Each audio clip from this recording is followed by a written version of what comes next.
नमस्कार, मैं सोनिया सिंह और स्वागत है बीट द कंपटीशन पे। तो वीडियो आपके लिए काफ़ी महत्वपूर्ण रहेगी। हम बात करने जा रहे हैं पीएम पोषण योजना के बारे में।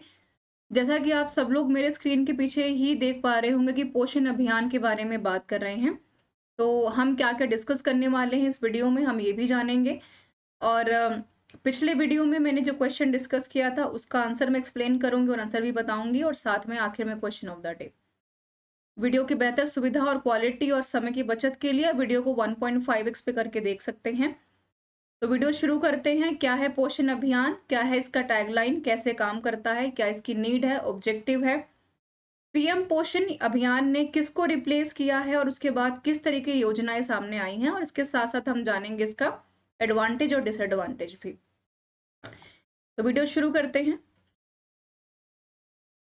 देखिए, पोषण अभियान से काफ़ी हद तक आपको ये ध्यान में आ रहा होगा कि हम यहाँ पर किसी न किसी न्यूट्रिशन की बात कर रहे हैं, हेल्थ के बारे में बात कर रहे हैं, ठीक है? और पीएम पोषण अभियान हम इसको क्यों कह रहे हैं? क्योंकि ये हमारे माननीय प्रधानमंत्री नरेंद्र मोदी जी के द्वारा इसको जो है चलाया गया है और जिसका कंप्लीट एक ये आयाम रखा गया है, सही पोषण देश रोशन। इस टैगलाइन को याद रखिएगा, सवाल आपसे पूछ सकते हैं। होलिस्टिक नरिशमेंट की बात की जा रही है। जैसे हम कहते हैं ना, बच्चों का होलिस्टिक डेवलपमेंट होना इम्पोर्टेंट है। उनका सोशल, उनका मॉरल, उनका इंटेलेक्चुअल, कॉग्निटिव, उनका जो फिजिकल ग्रोथ है, मेंटल ग्रोथ है, ये सारी ग्रोथ के बारे में बात करते हैं। बिल्कुल वैसे ही हम यहाँ पर होलिस्टिक नरिशमेंट की बात करते हैं, जहाँ पर हम पूर्ण तरीके से बच्चे के शारीरिक और मानसिक दोनों प्रकार के जो है आवश्यकताओं का ध्यान रखते हुए उसको सही पोषण दे पाएँ। क्योंकि आप सबने सुना होगा कि एक स्वस्थ मन में ही एक स्वस्थ दिमाग का वास होता है, और स्वस्थ मन को और दिमाग दोनों को चलाने के लिए किसकी आवश्यकता है? आपको सही पोषण की, है ना? हम साथ में ये भी आज करंट सिनेरियो क्या है, हम ये भी डिस्कस करेंगे। ह्यूमन इंडेक्स में भारत का पोजीशन क्या है? हंगर इंडेक्स में भारत की पोजीशन क्या है? हम ये भी जानेंगे कि पोषण अभियान क्यों चलाया गया था, किसको रिप्लेस किया गया, इसके क्या ऑब्जेक्टिव्स है, क्या विशेषताएँ हैं, इसकी नीड क्या है, ऑब्जेक्टिव्स क्या है, एडवांटेजेस क्या हैं, डिसएडवांटेजेस क्या हैं। तो वीडियो शुरू करने से पहले क्वेश्चन ऑफ द डे हर बार की तरह डिस्कस करना इंपॉर्टेंट रहेगा। सवाल मैंने पूछा था जब मैंने स्टार्स के बारे में आपको पढ़ाया था, स्टार प्रोजेक्ट्स के बारे में, वहाँ पर मैंने आपसे सवाल पूछा था कि ये कह रहे हैं कि बहुविकल्पीय प्रकार के प्रश्नों के संदर्भ में निम्नलिखित में से कौन-सा कथन सही है? आपको ये बताना था कि भई अगर आप कोई मल्टीपल चॉइस क्वेश्चंस को करते हैं, तो ये मल्टीपल चॉइस क्वेश्चंस को अटेम्प्ट करते हुए या फिर सॉल्व करते हुए आप किस तरीके का जो है ध्यान रखते हैं और किन-किन बातों का ध्यान आप रखते हैं इन क्वेश्चंस को सॉल्व करते हुए? तो ये सवाल आप लोगों से पूछा गया था, तो आज हम उसी को डिस्कस करेंगे। काफ़ी सारे बच्चों ने इसका सही जवाब भी दिया, तो बिल्कुल ही ये एप्रिसिएशन की बात है। और काफ़ी सारे बच्चे जो हैं गलत उत्तर का भी चुनाव किए, तो वो भी हम जानेंगे कि उत्तर उनका क्यों यहाँ पर गलत था। देखिए, मल्टीपल चॉइस क्वेश्चन क्या होते हैं? जैसे कि आजकल हम बात करते हैं कि 4 ऑप्शन है, 1 सही करना है। तो वो क्या होता है? ऑब्जेक्टिव होता है। तो यहाँ पर जो ऑप्शन नंबर आपका 1 है, ये इसका आंसर है। ठीक है? अब आप कहेंगे कि दूसरा क्यों नहीं है? क्योंकि ऐसे टाइप नहीं होता है। अगर हम 4 ऑप्शंस की बात कर रहे हैं, तो ज़ाहिर-सी बात है कि हम ऐसे की बात नहीं करेंगे, और ऐसे कभी ऑब्जेक्टिव नहीं होता।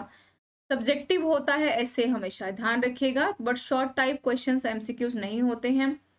सब्जेक्टिव नहीं होता है एमसीक्यूज़, और ट्रू फॉल्स टाइप्स होता है, लेकिन सब्जेक्टिव नहीं होता है। ठीक है? तो इस चीज़ का ध्यान रखिएगा कि ऑप्शन नंबर 1 यहाँ पर आपका सही था। ऑब्जेक्टिव होता है यानी कि आपको 4 ऑप्शंस दिए होते हैं, जहाँ पर आपको ट्रू एंड फॉल्स जैसा ही नज़र आता है कि इसमें से भई मैं अगर मैं बोलूँ भारत कब आज़ाद हुआ था, 1947, 46, 42, 43, तो ज़ाहिर-सी बात है कि एक ही ऑप्शन सही है, 47। ट्रू फॉल्स की तरह ही होता है कि एक ही विकल्प सही होगा, दोनों सही नहीं हो सकते एक बार में, ठीक है? इससे क्या होता है, आपका जो मेंटल एबिलिटी और क्रिएटिव स्किल है वो डेवलप होता है, ठीक है? इस बात का ध्यान रखिएगा। आगे बढ़ते हैं। तो हम बात करेंगे जी यहाँ पर पीएम पोषण स्कीम के बारे में। है क्या ये पीएम पोषण योजना? ठीक है, देखते हैं। कह रहे हैं कि सितंबर 2021 में यूनियन कैबिनेट ने इसको अप्रूव किया था। प्रधानमंत्री पोषण शक्ति निर्माण के नाम से भी इसको जाना जाता है। पीएम पोषण है क्या? इसका जो फुल फॉर्म है ध्यान में रखिएगा। प्रधानमंत्री पोषण शक्ति निर्माण, मतलब पीएम पोषण की बात की जा रही है। एस यहाँ पर शक्ति को डिनोट करता है और एन यहाँ पर निर्माण को डिनोट करता है, ठीक है। अगर मैं इस पूरे पोषण अभियान को अगर मैं ये कहूँ कि ये बराबर है किसके, होलिस्टिक नरिशमेंट के, यानी सही पोषण देश रोशन को लेकर के टैगलाइन सही कर रहा है। तो प्रधानमंत्री जी ने इसको पोषण शक्ति निर्माण का काम दिया, यानी कि पोषण के द्वारा ही हम शक्ति का निर्माण कर सकते हैं। पूरे विश्व में हिंदुस्तान की जो आबादी है वो 65% यहाँ पर यूथ का एग्जिस्टेंस है, ठीक है। वो सारा का सारा यूथ जो कि पढ़ने लिखने में, नौकरियां ढूंढने में, प्राप्त करने में, अपने करियर को बिल्ड करने में बेहतर बना रहा है ना। और उस यूथ को डेवलप कैसे करेंगे? बुनियादी तौर तरीके से। तो हमारा बुनियादी तौर तरीका क्या है? हमारा जो हमारा फाउंडेशनल लर्निंग है, फाउंडेशनल लर्निंग कहाँ से? 1 से लेकर के 5वीं, 5वीं से लेकर के 8वीं तक का, है ना। तो सीधी सी बात है कि हम यहाँ पर शक्ति निर्माण किसका कर रहे हैं? अपने आने वाले यूथ का। तो अगर उस यूथ का शक्ति निर्माण में ही सही नरिशमेंट, सही पोषण नहीं मिलेगा, तो जाहिर सी बात है कि इस पूरे पूरे देश का विकास रुकेगा और प्रभावित होगा, ठीक है। उम्मीद करती हूँ इस टैगलाइन से आप समझ पा रहे होंगे। PM Poshan providing 1 hot cooked meal in government and government aided schools, यानी जो सरकारी निर्माणाधीन स्कूल आते हैं उनकी बात की जा रही है, ठीक है। उनको हमने यहाँ पर 1.31 ट्रिलियन की बात हो रही है। अब देख भी पा रहे होंगे कि मंत्रिमंडल द्वारा 1.31 ट्रिलियन रुपए के वित्तीय परिव्यय के साथ सरकारी और गैर सरकारी सहायक स्कूलों में गरम पकवान का मतलब है कि भाई ऐसा नहीं है कि मिड डे मील जैसा प्रोग्राम आपने चलाया था, बिल्कुल वैसे ही पीएम पोषणा के तहत भी आपको सही समय पर सही पोषण सही मात्रा में देना आवश्यक है, राइट। आगे बढ़ते हैं। ये पॉइंट आपके लिए काफी जरूरी है, मैं स्टार मार्क कर रही हूँ। पूछ रहे हैं कि द स्कीम जो है वो रिप्लेस की गई है national programme for mid day meal. मैंने अभी नाम भी लिया, यानी मिड डे मील आप सबको ध्यान में होगा। मिड डे मील को रिप्लेस करके यहाँ पर हमने इसका नाम रख दिया पीएम पोषण स्कीम, यानी प्रधानमंत्री पोषण शक्ति निर्माण, पीएम पोषण, ठीक है। नाम किसका बदला? मिड डे मील का। तो ये आपको ध्यान में रखना। इनिशियल पीरियड जो इसका 5 साल का है, यानी 2026 के बाद शुरू कभी ये हुआ, 2021 से 25 तक चला 5 साल, फिर 22 से ये 25 तक चला। अब 26 में जाकर के हम ये चेक करेंगे कि पीएम पोषण स्कीम जो हमने चलाई थी उसमें कितना परिवर्तन और करने की आवश्यकता और कितना परिवर्तन हम कर चुके हैं, ठीक है। तो सवाल अब आपको पेपर में मिड डे मील स्कीम से नहीं आएगा, पहले बहुत आता था, अब सवाल डायरेक्टली आपको पीएम पोषण स्कीम से आएगा। ये टैगलाइन याद रखिएगा, सही पोषण देश रोशन। और कब शुरू हुआ है? 2021 में। कब तक चलेगा? अभी फिलहाल 26 तक, उसके बाद हम चेक करेंगे, है ना।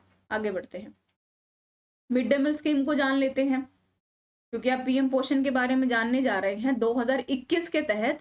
तो हम मिड डे मील को जरूर जानेंगे ताकि आप दोनों का जो समन्वय है, नॉलेज है, उसको बैलेंस कर पाए। अगर कोरिलेट करके पूछता है पीएम पोषण को मिड डे मील के साथ, हालांकि चांसेस काफी कम है, डायरेक्टली सवाल पीएम पोषण के ऊपर ही आएगा, लेकिन आपको बैकग्राउंड पता होना काफी आवश्यक है। तो मिड डे मील जो आपकी स्कीम है वो लॉन्च हुई थी गवर्नमेंट ऑफ इंडिया के द्वारा, ठीक है। यहाँ पर आप सबको ध्यान है कि पीएम पोषण हमने यूनियन कैबिनेट ने अप्रूव किया था, ठीक है। यहाँ पर 1 टाइम मील जो है सभी विद्यार्थियों को दिया जाता है। जैसे जो जितने भी स्कूल सर्व शिक्षा अभियान होते हैं, आंगनवाड़ी स्कूल आज भी आपके गांव या शहरों में होंगे, वहां पर आप सबको पता है कि मिड डे मील प्रोग्राम चलाए जाते हैं, खास तौर पर 1 से लेकर 8वीं तक के स्कूल के बच्चों के लिए, ठीक है। वहां पर गवर्नमेंट और जो गवर्नमेंट एडेड हमारे स्कूल्स होते हैं या मदरसाज होते हैं, मकतबाज होते हैं, गुरुकुल्स होते हैं, वहां पर बच्चों को 1 से लेकर के 8वीं तक का एक समय का जो भोजन होता है वो दिया जाता है, मध्याह्न, ठीक है। Ministry of human resource development mid day meal के टाइम में थी, ठीक है। अब ये क्या बन गई है? Ministry of education. किसके टाइम में? पीएम पोषण के टाइम पे, ठीक है। ये कह रहे हैं कि भाई स्कीम जो हिंदुस्तान में आई है, गारंटी है उसका, कि ये गारंटी कह रही है, दे रही है कि 1 टाइम जो मील देना है बच्चों को क्लास 8 तक, ठीक है, वो आपका बेहतर होना चाहिए, न्यूट्रिशंस फुल होना चाहिए, नरिशमेंट कर सके बच्चों के शरीर का भी और दिमाग का। तो पूरे साल में हमने ये तय किया कि कम से कम 200 दिन, यानी 365 दिन में से कम 200 दिन बच्चों को यहाँ पर प्रतिदिन क्लास 1 से 8वीं तक के बच्चों को मिड डे मील दिया जाना आवश्यक है ना। फिर ये कहते हैं कि ये जो स्कीम आई है वो लॉन्च की गई थी शुरू में 1995 में, किसके द्वारा? यहाँ पर सेंट्रल गवर्नमेंट के द्वारा, केंद्र सरकार के द्वारा। किस नाम से? National programme for nutritional support to primary student, है ना? यहाँ पर काफी डिफाइन भी हो रहा है। यानी जब 1995 में मिड डे मील का स्कीम आया था, तब मिड डे मील के नाम से इसको नहीं जाना जाता था, इसको हमने बोला national programme for nutritional support to home the primary students. कहाँ तक? 1 से 8वीं तक। बाद में 2007 में इसी national programme nutrition support primary student का नाम बदल करके क्या रख दिया गया? Mid day meal programme. ठीक है, और बाद में इसी मिड डे मील को हमने किस नाम से जाना? All covered under the national food security act 2013। ठीक है, यानी हम जो यहाँ पर नेशनल एफएस की बात करते, फूड सिक्योरिटी बिल शुरू में आया था तो काफी चर्चा का विषय भी रहा, विवाद का भी, तो आप सबको ध्यान में भी होगा। तो ये काफी जो है चर्चा का विषय रहा हमारे लिए। यहाँ पर देख पा रहे हैं, मैं एक बार बता देती हूँ। अभी हम किसकी बात करें? पीएम पोषण योजना की। कब? 2023 में, यहाँ लिख देते हैं वर्तमान में। ठीक है, कब तक हम बात करेंगे? 2026 तक। ये शुरू कब हुआ है? 2021 में। ठीक है, इसी का नाम क्या है? Mid day meal. ठीक है, मिड डे मील प्रोग्राम की यहाँ पर बात की जा रही है। इसी का नाम क्या है? National nutrition programme. ठीक है, और इस किसके अंडर आता है? ये नेशनल फूड सिक्योरिटी बिल 2013 के अंदर। यानी सवाल कहाँ से बनेगा? पीएम पोषण के से सवाल ये बनेगा। ये मैंने बता दिया है आपको शुरू में। मिड डे मील 1995 में लागू हुआ, बदला गया इसका नाम 2007 में, और 2013 में इसको हमने फूड सिक्योरिटी के साथ जोड़ लिया, और 2007 के बाद 2021 में इसका नाम बदल करके क्या रख दिया गया? पीएम पोषण। यहाँ पे देखिए मैंने मिड डे मील स्कीम का एक न्यू नेम भी बिल्कुल ऐड कर रखा है, जो कि मैंने पहले स्लाइड में भी बताया आपको।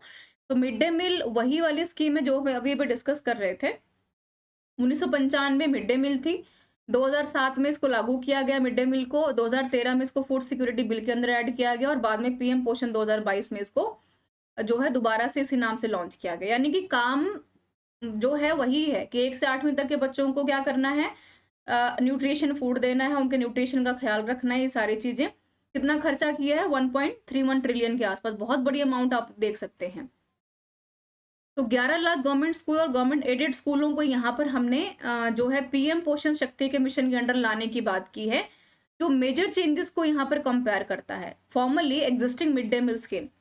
ठीक है, पीएम पोषण शक्ति स्कीम क्या है? Will be implemented after every 5 year, 21 से 22, 25 से 26 तक। अभी हम देख रहे हैं 26 के बाद हम फिर ये जानेंगे कि जो भी चीजें यहाँ पर हमने लागू की थी, जो हमने बदलाव किए थे मिड डे मील के बाद से पीएम पोषण योजना लाने के बाद, उसमें कितनी और वर्तमान में बदलाव की आवश्यकता है, और जो हमारा टारगेट है कि 11 लाख सरकारी स्कूलों को टारगेट करना है और उनको यहाँ पर खाना देना है बच्चों को, 1 से 8वीं तक के बच्चों को, उसमें कितना हम कामयाब हो पाए हैं।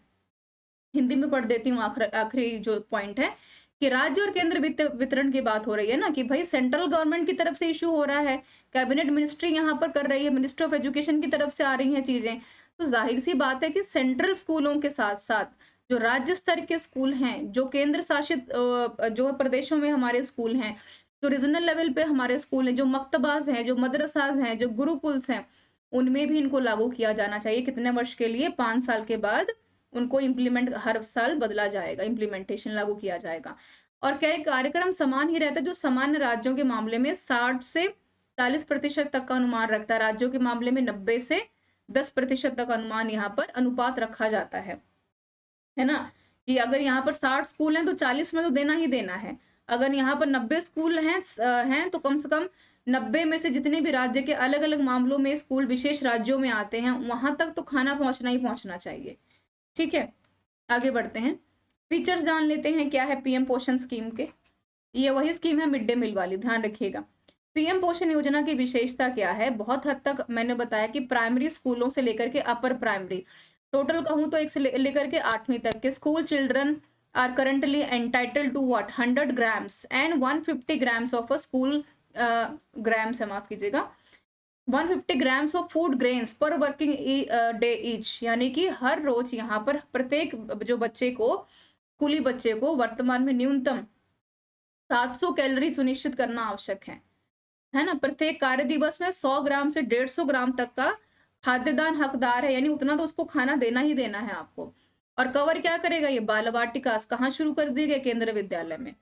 है ना? कि यहाँ पर जो 3 से 5 तक साल तक के एज ग्रुप के बच्चे हैं, प्री प्राइमरी क्लासेस में, किसकी बात हो रही है? हम यहाँ पर बात कर रहे हैं, प्राइमरी में नहीं, प्री प्राइमरी, यानी जो 1 से यहाँ पर 4 तक के बच्चे पढ़ रहे हैं, 1 से 3 तक के जो बच्चे पढ़ रहे हैं, 3 से 5 तक के जो एज ग्रुप के बच्चे पढ़ रहे हैं, उनकी बात की जा रही है। फीचर्स में अब इन शॉर्ट यहाँ पर जान पाएँगे। फ्लेक्सिबिलिटी है जी, क्योंकि हम लचीलापन देना चाहते हैं ताकि हम एक न्यू इंटरवेंशन स्टार्ट कर पाएँ, अप्रूव कर पाएँ, न्यूट्रिशनल स्टेटस हम यहाँ पर डेवलप कर पाएँ। है ना? उसका कारण सबसे बड़ा ये है क्योंकि कहीं न कहीं भारत जो है कुपोषित जो है देशों में और जो है फूड हंगर इंडेक्स में उसकी स्थिति काफ़ी खराब है, आगे मैं बताऊँगी भी इसके बारे में। तो आप देख भी पा रहे होंगे पूरा अगर आउटलेट देखा जाए तो 54 करोड़ रुपए का, यानी राउंड फिगर कर दें तो 55 करोड़ रुपए के आस-पास का जो एक्सपेंडिचर सरकार की तरफ से आया उसको खर्च करने की बात की गई। कैबिनेट ने इसको अप्रूव किया 55 करोड़ रुपए को। ठीक है, 55,000 करोड़ रुपए को। तो एनकरेजिंग क्या करना है कम्युनिटी को जो पार्टिसिपेशन करती हैं। तिथि भोजन का मतलब ये है कि जैसे बहुत बार आपने देखा होगा कि बहुत सारे ऐसे कॉलेज यूनिवर्सिटीज़ में कैंटीन्स या मेस चलाई जाती हैं, तो वहाँ पर जो भी खाना बचता है, वो जाकर के जो स्कूलों में जो है उनका प्रयोग किया जाता है या फिर बहुत बार ऐसा होता है कि बहुत सारी एनजीओज़ नॉन गवर्नमेंटल ऑर्गेनाइज़ेशंस हैं जो कि बच्चों को समय-समय पर जागरूकता के तौर पर उनको खाना जो है समय पर प्रोवाइड करवाती हैं, ओकेजन्स के तौर पर, फेस्टिवल्स के तौर पर। है ना? तो उनको तिथिर भोजन का नाम दिया गया है। क्रिएशन क्या है? स्कूल न्यूट्रिशन गार्डन्स की हम बात करते हैं, ताकि यहाँ पर फर्स्ट हैंड एक्सपीरियंस बच्चा सीख पाए, नेचर के साथ, गार्डनिंग के साथ। सोशल अडल्ट की अगर हम बात करें तो कलेक्टिव मॉनिटरिंग की बात की जा रही है, इफेक्टिव इम्प्लीमेंटेशन को लेकर के। और focus on facilitating what? Healthy growth of children, बच्चों का शारीरिक विकास हो पाए, including those belonging to the disadvantage sections, यानी समावेशी विकास की बात कर रहे हैं, तो शिक्षा तक ही सीमित नहीं है होलिस्टिक डेवलपमेंट कि भाई इमोशनल डेवलपमेंट है, फिजिकल डेवलपमेंट है, मॉरल डेवलपमेंट है, एथिकल डेवलपमेंट है, कॉग्निटिव है, मेंटल है। यहाँ पर बहुत हद तक आवश्यक है कि इन सारे के सारी चीज़ों में जो फिजिकल ग्रोथ तो तभी संभव हो पाएगी ना, जब आप न्यूट्रिशन ढंग का देंगे, उनको खाना ढंग का देंगे। क्योंकि ग्रोथ क्या है? रुकती है, डेवलपमेंट क्या है? चलती रहती है। शारीरिक विकास क्या है? कि बच्चा 5 फीट से ज़्यादा नहीं बढ़ रहा है, लेकिन लर्निंग क्या है? लाइफ लॉन्ग है। राइट? तो यहाँ पर फिर हमने कहा कि इंक्लूसिव डेवलपमेंट इंपॉर्टेंट है। वो सारे के सारे लोग जो एडवांटेज ग्रुप से आ रहे हैं, जिनको कि ढंग का 2 टाइम का खाना नहीं मिल पाता है, उनके लिए बहुत आवश्यक है कि हम समय-समय पर ऐसे जो है ऑर्गेनाइज़ेशंस को इनवाइट करें, कॉल करें, जो कि इन सारी के सारी चीज़ों के ऊपर गौर फरमाएँ, एक चेक रखें ताकि यहाँ पर सरकार भी बेहतर तरीके से उसके लिए काम कर पाए। फ़ोकस कर पाए, हेल्दी ग्रोथ के ऊपर इंक्लूड क्या कर पाए? डिसएडवांटेज ग्रुप्स को, वो सारे के सारे ग्रुप जो कहीं न कहीं यहाँ पर अछूते रह जाते हैं अपने कार्यों को लेकर के, अपने खाने को लेकर के, न्यूट्रिशन को लेकर के। आगे चलते हैं। ऑब्जेक्टिव्स देख लेते हैं क्या है यहाँ पर पीएम पोषण के।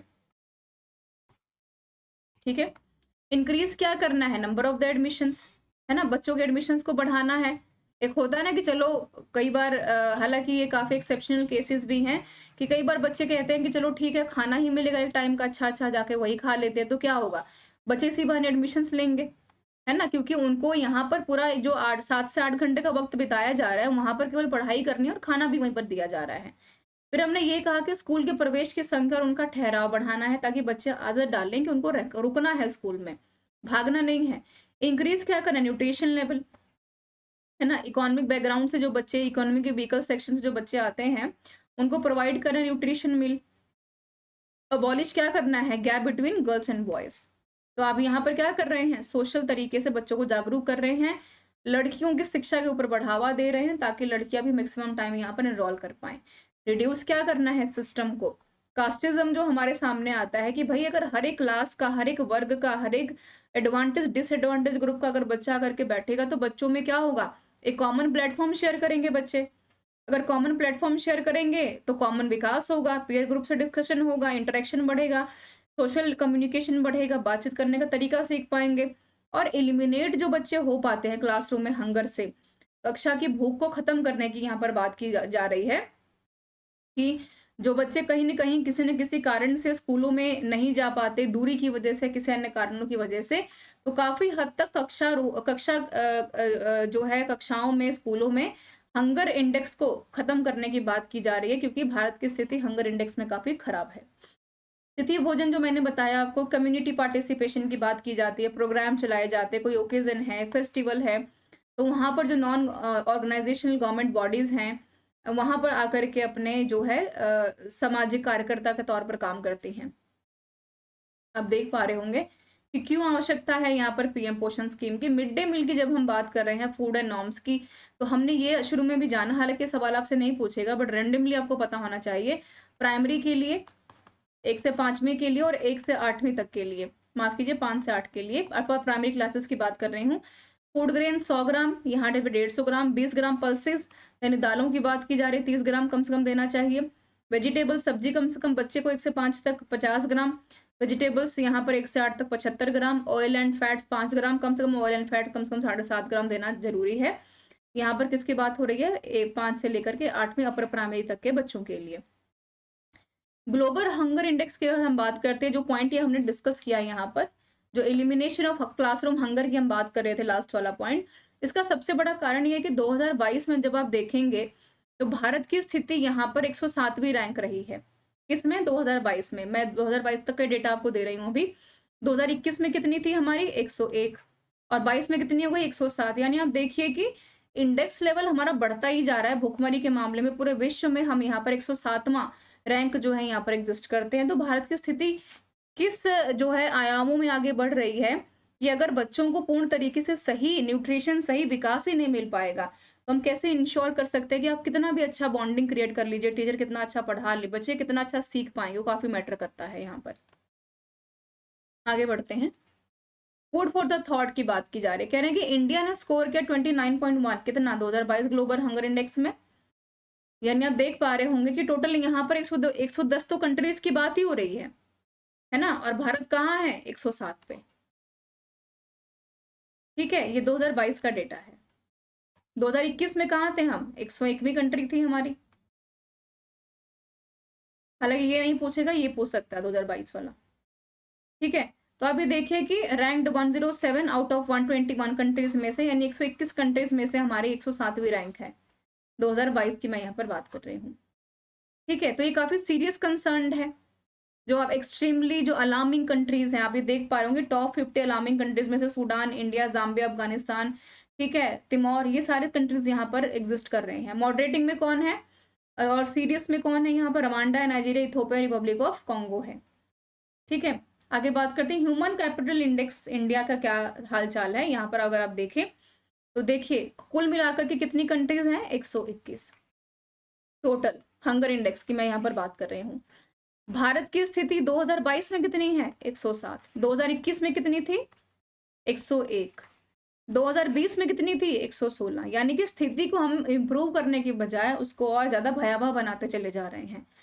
तो कैपिटल इंडेक्स क्या कहता है हिंदुस्तान में कि चाइल्ड जो बॉर्न हुआ है आज, 40% 44% is productive when she grows up as she could be, she enjoyed complete education and full health. उसका जो प्रोडक्टिवनेस है, उसका mental, social, economic, ethical, intellectual, cognitive तभी हो सकता है यदि उसका 44% का जो प्रोडक्टिव विकास है वो बेहतर हो पाए, उसकी हेल्थ अच्छी हो पाए, है ना? और यहाँ पर जो मार्जिनलाइज्ड ग्रुप्स हैं हमारे, मेल्स हैं चाहे फीमेल्स हैं, जो कहीं से अदर ग्रुप में से आ रहे हैं, उनके ऊपर फोकस करना इंपॉर्टेंट है। 100 में से 96 बच्चे यहाँ पर जो पैदा होते हैं, वो है मालन्यूट्रिशन की वजह से, कुपोषण की वजह से, सही पोषण ना मिलने की वजह से उनकी मौत हो जाती है। चाइल्ड जो यहाँ पर स्टार्ट करते हैं schooling at the age of 4, ठीक है? यहाँ पर जाकर के 10% बच्चे ही केवल यहाँ पर ऐसे हैं जो कि 18 साल की उम्र तक की अपनी शिक्षा को पूरी कर पाते हैं। अडल्ट सर्वाइवल कह रहे हैं कि अच्छी न्यूट्रिशन ना मिलने की वजह से केवल 83% बच्चे सर्वाइव कर पाते हैं यहाँ पर, कब तक? 15 साल की उम्र तक। हेल्थ ग्रोथ की अगर बात करें, तो आपने ये मैंने अभी बता भी दिया कि जिसकी वजह से आप कॉग्निटिव जो आपका रिस्क है, फिजिकल लिमिटेशंस है, उसको काफ़ी हद तक आप खराब बनाते चले जा रहे हैं। और जेंडर डिफरेंसेस क्या हैं? बढ़ेंगे ही, ज़ाहिर-सी बात है, क्योंकि लड़कियाँ एनरोल कर नहीं रही हैं, पढ़ाई-लिखाई नहीं करेंगी, स्कूलों में नहीं जाएँगी, भेदभाव बढ़ेगा, जागरूकता नहीं तो क्या होगा? कुपोषण की वजह से शिक्षा जो है काफ़ी ज़्यादा उनको बर्डनफुल लगेगी, तो उसको खत्म करने की बात यहाँ पर की गई है विद द हेल्प ऑफ यहाँ पर पीएम पोषण योजना के तहत। आगे क्या है? इफेक्टिव मॉनिटरिंग बड़ी इंपॉर्टेंट है ना, आपने सब करके देख लिया, आपने इफेक्टिव मॉनिटरिंग कर ली, इम्प्लीमेंटेशन कर लिया, प्रोग्राम्स बना लिए, हम यहाँ पे जब मालन्यूट्रिशन, कुपोषण जैसे मसलों को एड्रेस कर रहे हैं, तो उसको काफ़ी हद तक हम प्रायोरिटी पे लेकर के जाने की बात कर रहे हैं। जहाँ पर नेशनल डेवलपमेंट एजेंडा चलाने की बात की जा रही है, जहाँ पर हर घंटे बच्चों की आवश्यकता को पूरा करने की का जो अस्तित्व है, उसको बेहतर बनाने की बात हम कर रहे हैं प्राथमिक लेवल पर, ठीक है? क्योंकि अगर आप मॉनिटरिंग ही नहीं कर रहे हैं, आपने सब करके देख लिया, आपने यहाँ पर 1.1 ट्रिलियन पैसा भी खर्चा कर दिया, यहाँ पर 14 करोड़ लोगों के स्कूलों को हम बेहतर बनाने की बात कर रहे हैं। साथ में हमने ये भी कहा कि भई 54,000 करोड़ रुपए भी हमने खर्चा कर दिए, लेकिन अल्टीमेटली मॉनिटरिंग ही नहीं है कि हर घंटे जो बच्चा कुपोषित हो रहा है, स्कूलों तक नहीं पहुँच पा रहा है, उसको हम कैसे चेक कर पाएँगे? तो यहाँ पर पीएम पोषण योजना एक अहम रोल यहाँ पर प्ले कर रहा है। ठीक है? तो जाने से पहले क्वेश्चन ऑफ द डे हमेशा के लिए ज़रूरी, बात करेंगे सवाल को लेकर के। ग्लोबल हंगर इंडेक्स के बारे में ही बात करूँगी आपको। मैंने बता दिया है, तो कह रहे हैं कि भई करेक्ट ऑप्शन आपको बताना है कि हिंदुस्तान में जो माफ़ कीजिए पूरे विश्व में जो भूख सूचांक है, जो मानचित्रण अभी-अभी हमने डिस्कस किया, उसका कारण क्या है? जो यहाँ पर चाइल्ड स्टंटिंग की बात हो रही है, मालन्यूट्रिशन कुपोषण की बात हो रही है, मोर्टेलिटी की बात हो रही है, यानी कि बाल मृत्यु दर में जो बढ़ोतरी होती रहती है, उसके बारे में बात की जा रही है। तो क्या रीज़न है यहाँ पर ग्लोबल हंगर इंडेक्स बढ़ने का? मैं दोबारा बता दूँ 2020, 2021, 2022। 21 की अगर बात की जाए, यहाँ पर आप देख भी पा रहे होंगे जो पोज़ीशंस मैंने डिस्कस की हैं, ठीक है? यहाँ पर 116वाँ रैंक था, 21 में हम खिसक गए कहाँ पर? आकर के 101वें पर, 22 में 107वें पर। किसमें से? 126 कंट्रीज़ में से। ये most serious, extreme serious countries में से हिंदुस्तान को काउंट किया जाता है, ठीक है? और आपको पता भी होना चाहिए कि कुपोषण को लेकर के, मालन्यूट्रिशन को लेकर के, मोर्टेलिटी रेट को लेकर के काफ़ी ज़्यादा जागरूकता हिंदुस्तान में भी फैलाई जा रही है। ठीक है, so this is all about this session. यहाँ से मिलेगा टेलीग्राम का लिंक आपको, डिस्क्रिप्शन बॉक्स में भी है, यहाँ से भी आप डाउनलोड कर सकते हैं। और ये है यूट्यूब का चैनल जहाँ से आपको फर्दर वीडियोज़ देखने का मौका मिलेगा। ये हमारे DSSB, यूजीसी नेट और फर्दर प्रिपरेशंस के लिए बने रहिए बीट द कॉम्पिटिशन के साथ। मिलते हैं नेक्स्ट वीडियो में कुछ खास, कुछ बेहतर कंटेंट और आपके लिए लेकर के आऊँगी। तब तक बने रहिए बीट द कॉम्पिटिशन के साथ। सब्सक्राइब करना, शेयर करना और बेल आइकन दबाना बिल्कुल मत भूलिएगा for further notifications. Thank you so much for being with me.